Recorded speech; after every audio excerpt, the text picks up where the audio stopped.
In this episode, I'm here with Chantal Brodrick from the Fitness Business Podcast from way out in Australia, and we're going to share some amazing strategies on how to grow your fitness business. To give you a little insight, they've had their podcast now for over 18 months. They have over 80 episodes and 70,000 downloads. And today we're going to be sharing some of the strategies that she's learned on her show with you guys. If you own a gym or you need a gym, this is your guy. My name's Mike, and I help fitness studios that are ready to take action, work hard, and grow their studios. In this very saturated industry, there's tons of competition, but the opportunities are incredible. We'll cover the most common challenges in the fitness world and invite guests in the show that have learned to overcome them and share their strategies with you. This is the GSD Show. What's up, Chantal? How are you? Hey, Mike. I'm really good. Thank you. How are you? I am awesome, and I got to tell you, big fan of your show. I've actually been on your show before, and I've listened to your episodes, and you have some really, really great people that come on and share their wisdom on the fitness business and how to just make it so much better than what it is. And you are the host. You've been the host for all 80 plus episodes so far, right? That's exactly right. And it was awesome having you on the show. So I'm really, really excited to be on your show. I know. Tables. This is cool. I only hope I was as good as you're going to be, because I know you're going to be great here. I've just the way you host is awesome. Okay. So you got into this about 18 months ago. And That's right. You've now had over 80 plus guests come on your show, share their stuff. And you've spent more than 1,000 hours interviewing leaders from within the fitness industry. So what were if you had to say, what were the best pieces of operational advice that guests have shared that a studio owner can start implementing right away?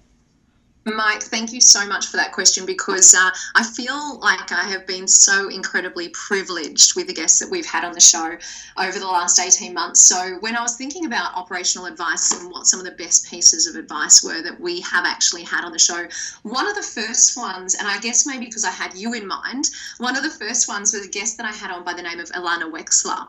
And she talked about retargeting your Facebook advertising, which I know is right in your kind of area as well. So she talked about the importance of retargeting that advertising in order to maximize your reach. And she basically explained to us that we should be breaking up our target audiences based on information that we know about them. So the examples that she gave is, she said, we shouldn't just be serving one ad to all of our prospects. Instead, we actually need to identify what the best offer is that's suited to that particular group. So, for example, you might have prospects that have inquired through, say, your Instagram page, and they might get an ad that offers a free trial or a free PT session, whilst another group of prospects that might have come from your email database might get an ad with a join now or a get 20% off their first month, for example. So she basically explained that the key was to create multiple versions of the ads in order to trial and to test and see what works best for that particular audience. Okay. Now, here's the thing that I'm sure you're going to support me on this one. She really reiterated the importance of, before you actually start that retargeting, that you first need to install the pixel on your website. Am I right? Mm-hmm. Absolutely. Yeah, so that pixel is super, super important. Now, those of you that listen to the show will know that I am not technical whatsoever, so I'm not even going to attempt to explain what that pixel is all about. Mike, you'd probably do a much better job of that than me. But what she did do is she did give us a link which is on our show notes, which is at fitnessbusinesspodcast.com.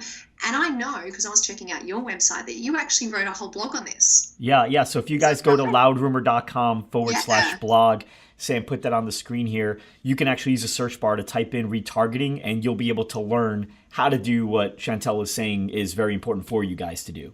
Yeah, and that blog that I read on your website, you actually even put a step-by-step guide 100%. To installing the Pixel. Yes. So that was really cool. Cool. So that was my number one.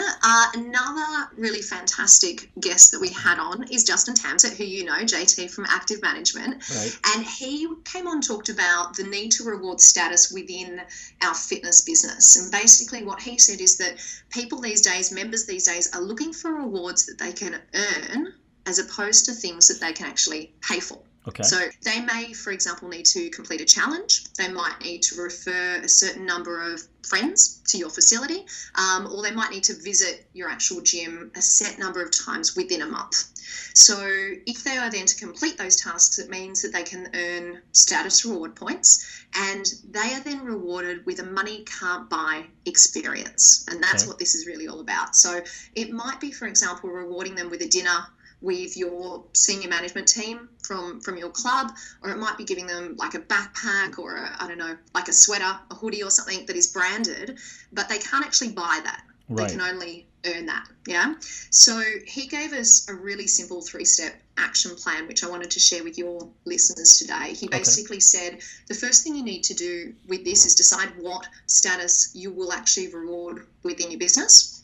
The second thing is to tell your members how they can gain that status within your business. And of course, the third is to decide what that exclusive reward is when they reach that status. So obviously knowing your members is absolutely important to decide what that exclusive reward is. Right. When it actually comes to areas that we should be rewarding people on, the top 3 suggestions that he gave was number 1, usage. So how often they're actually using your facility.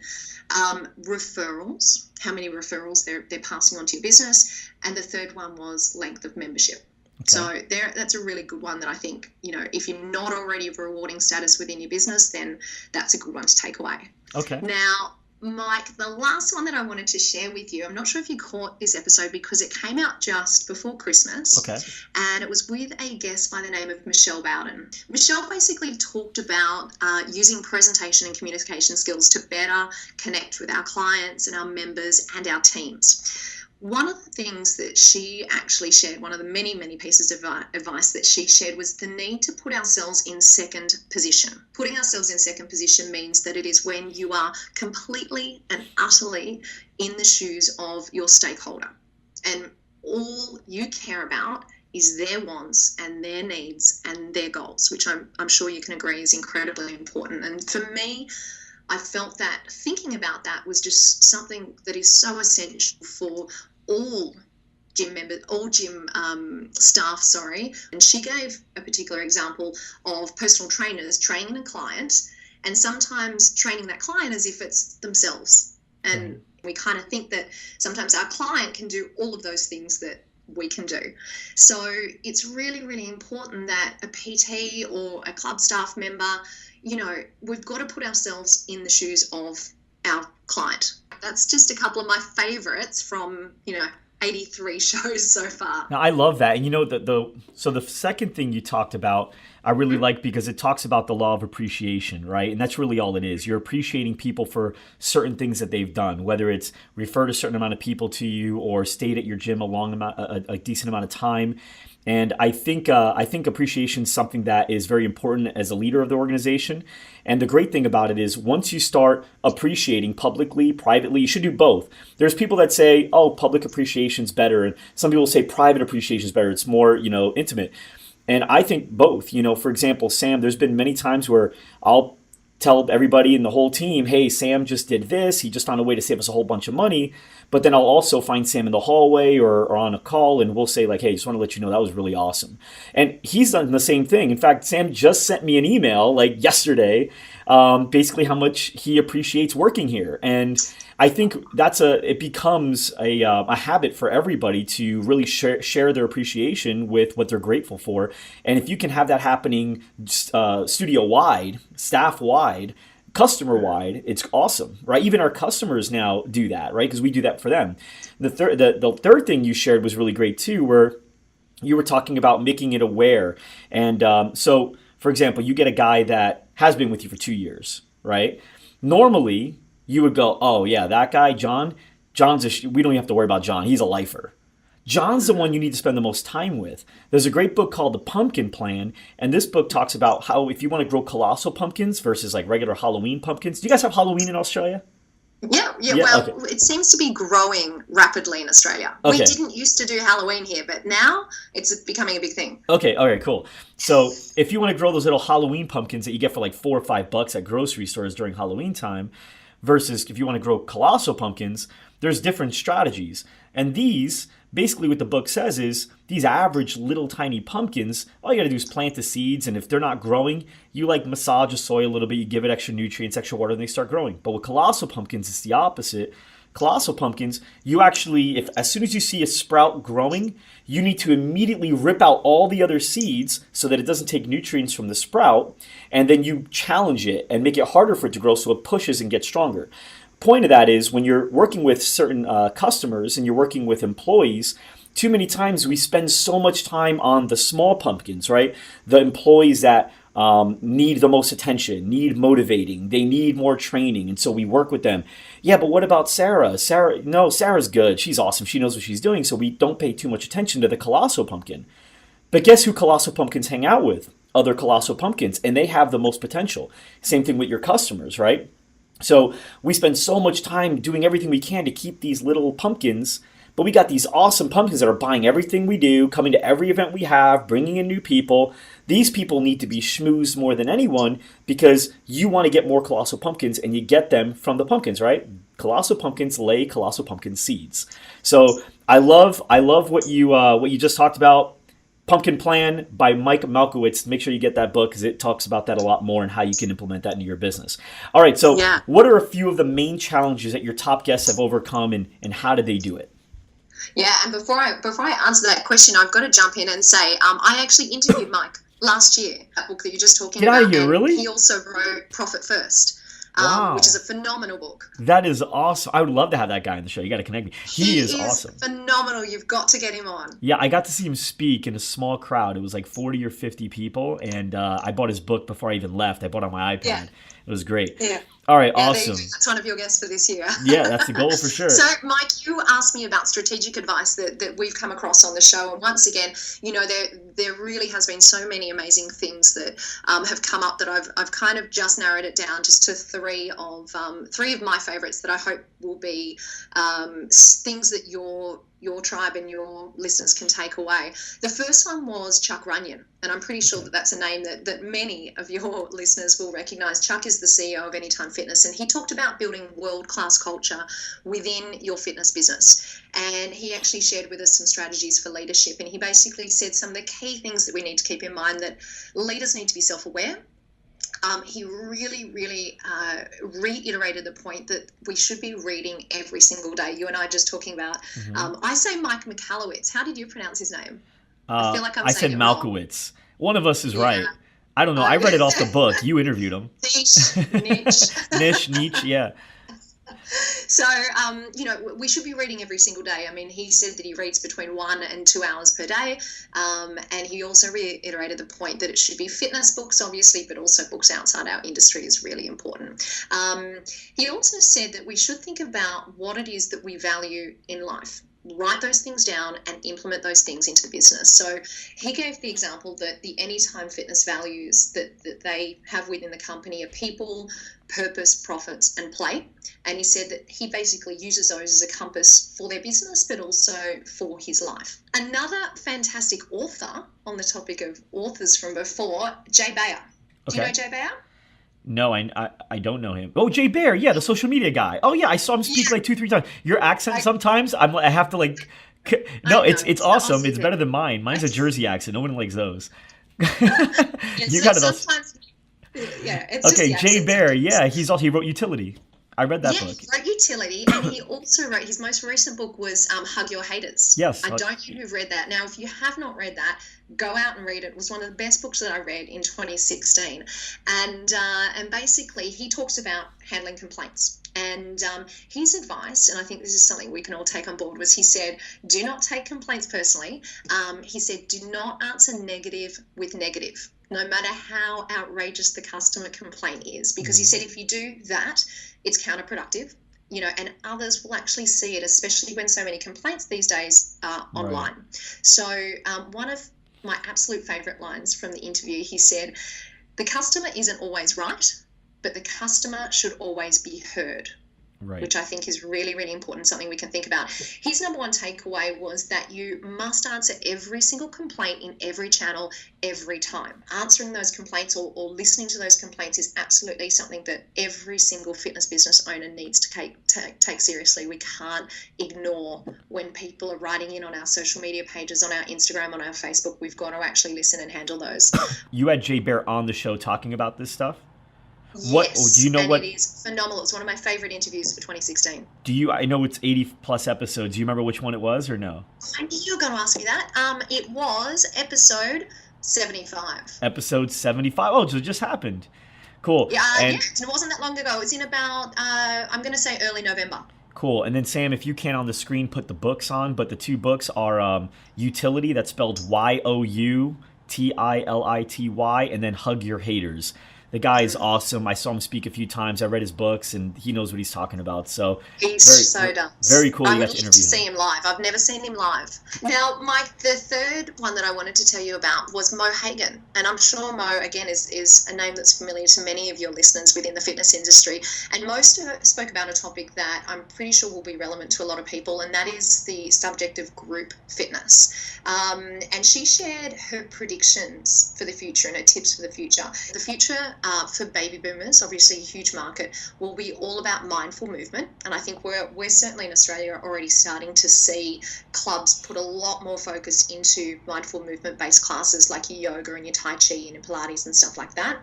And she said we need to think about, not just the movement, but how it makes them feel and how it fits into their overall life. Mm-hmm. When it comes to instructors, she said that instructors need to embrace the power of being a role model, and that it is not about age. So it's not just, instructing is not just a young person's game. It's actually more about ability. She said that the group fitness instructor of tomorrow will need to be well educated, they will need to be certified, they'll need to be qualified and belong to an industry body. And the future of group fitness classes might involve shorter classes, like 15 to 20 minutes, that run back to back. Okay. And it's really interesting, Mike, about that, because a number of the guests that I've spoken to have talked about how much the role of group fitness plays in the overall member experience. And we're seeing the Soul Cycles and the barrier boot camps and places like these boutique. Do you say boutique? Boutique. We know it. That one's easier. I got that one. Fitness studios, where the instructor is becoming the hub and the celebrity of the overall gym environment. So I really feel as though the area of group fitness and instructors is something that we all need to take very seriously and make sure that we are nurturing those instructors. I'm not saying it just because I'm one, but we do need to nurture it, and we do need to recognise what an important role group fitness instructors play in the success of our overall business. Very cool. Yeah, and group fitness is something that's becoming so much more popular right now. And obviously personal training is still in. There's people that want personal training, but it kind of meets that middle ground of doing it on your own and having an instructor, but the payment kind of works out a little better for some people as well. Not everybody can afford $400 to $1,200 for a trainer, but $100 to $250 for group fitness seems a little bit more reasonable to have somebody coaching you along. So that's cool. All right. So now I'm sure that you've gone over some challenges as well. So what are some challenges that your top guests have overcome, and how did they do it? Yeah, great question. Thank you so much for asking me that, Mike, because I feel like this is a really important area, because just like your show, with ours, I'm speaking to fitness business owners and managers and gym staff. And I think sometimes, we look at people that are leaders within the industry and that have achieved a lot within the industry, and it's easy to look at them and go, wow, they're amazing, and they, might be financially well off, or they might have achieved a great role in their status within the industry. But sometimes it's easy to forget that chances are they've probably faced some hurdles or some challenges along that road to success. So I like to always ask the question of people to know, where have they come from? And I just wanted to share two examples with you today. And the first one that I think many of your listeners can probably relate to was an interview that I did with Emmett Williams. Okay. And in addition to being the co-founder of MyZone. So I'm sure many people have heard. Yeah. I'm sure many people know MyZone, but probably heard of Emmett as well. He's also a club owner.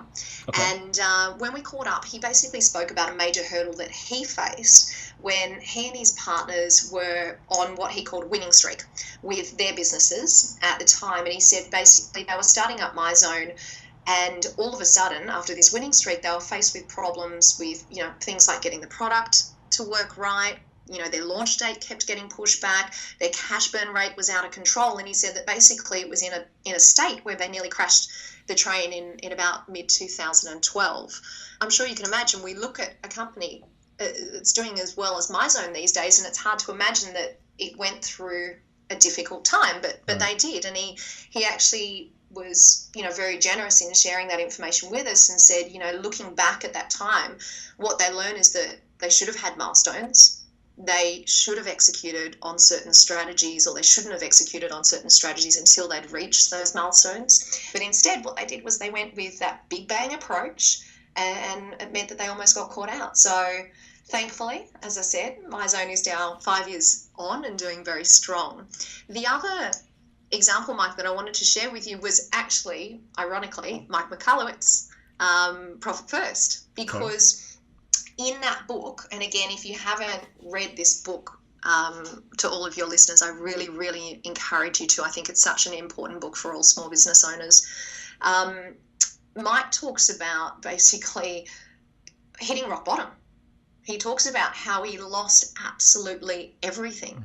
And that particular book starts off by giving you a bit of an insight into his journey. And I remember saying to him at the time, when I was out walking my dogs as I was listening to his book, and he tells the story where he his daughter, I think it was, they were sitting at the dining room table, and he was absolutely early on, and he'd realised that he'd hit rock bottom, and his daughter sort of carried in her piggy bank to offer him some money for that piggy bank. And I remember walking my dogs and starting to well up with tears, because it was such a moving story, and to hear that someone who is now as successful as he is hit rock bottom and actually went through an incredibly difficult time. It makes it very humble. It makes you realise that everyone goes through difficult stages, and we really just need to learn from those experiences and keep pushing on. Right, So that they're just a couple of examples. When you look at some of the most successful people out there, the ones that you read about, the ones that you follow, they come from a really tough journey. And you take Grant Cardone, and I just saw him speak, and he said, I'm an overnight success, but it took me 20 years, and the shittiest part of somebody's journey is their favorite part of the story later. It's the part that they lead with. It's the part they talk with the most passion with. It's the part that they'll give credit to as to why they're where they're at now. And one of the things that Lewis Howes mentioned in his book, The School of Greatness, another book to put on there, is what gets in the way is the way. So basically, whatever you think is in the way from you being successful or achieving your goals is usually the thing that later you'll say was the reason you were able to get there. But you can't connect the dots until they're all laid out. And it's not your job to. Your job is just to keep working and keep doing things the right way and keep focused on what you set out to do, and things really start working out when you do it. But I think a lot of people give up too soon. They start shifting, or they go to the easier thing just to kind of not deal with the hard thing. But the people that go to that hard thing, they make it, and it's their favorite part of their story. And isn't that true of life in general? Yeah. It's not just relating to your work. It's really, you can look back and think, my God, some of the hardest times that you go through in life ends up happening for a reason, and you learn from it. So yeah, and that's only with the right mindset. The right mindset people will say it happened for a reason. The wrong mindset people will say that's just another thing. That's my life, right? And so it's just looking through different lenses, and you can see different. What's that phrase? If you change the way you look at things, the things you'll look at will change. It's such a cool phrase.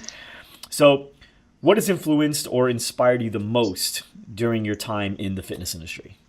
Oh my goodness! So there have been so many examples and so many influences throughout my time within the industry, and from group fitness instructors from when I first started working in the industry that inspired me to get into fitness to to people like JT who from Active Management, who I work with, who travels the world presenting at conferences, who I look up to and am inspired by.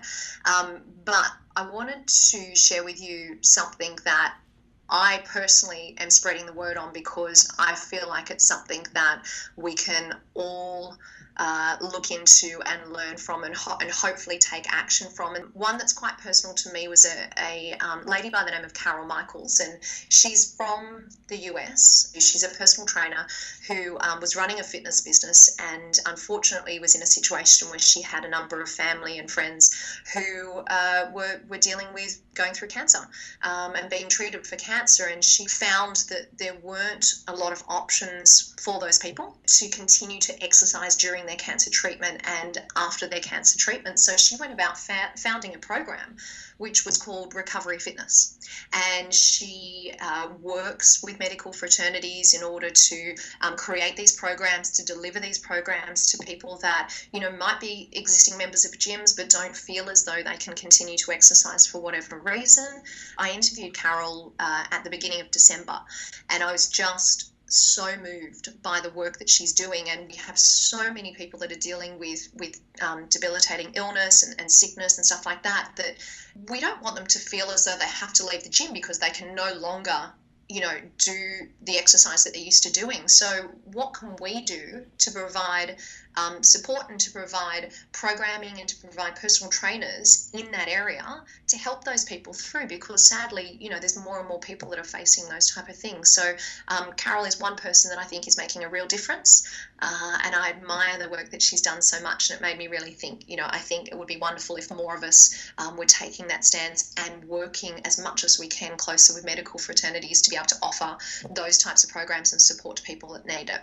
The other thing that I was absolutely inspired by in 2016 was a website by the name of gymtopia.org.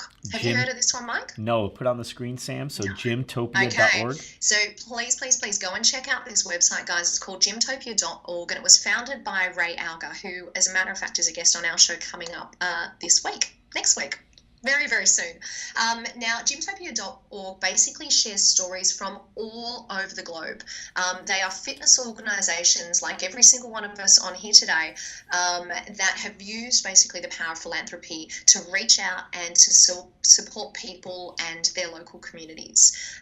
There are stories from, Europe, South America, Africa, Asia, all over the place. And they are so inspiring. They are fitness businesses, big and small. On this particular website, it just collates pages and pages and pages of stories and examples of, the incredible generosity that people have within our industry. So the reason I feel like I want to share this website with others is to inspire other people within our industry to be going about and helping people in their community and seeing what we can do, what type of goodwill gestures we can do as a group to help people within our local communities. So that is gymtopia.org, O-R-G. Go check it out. Gymtopia.org. We're going to check it out for sure. Awesome.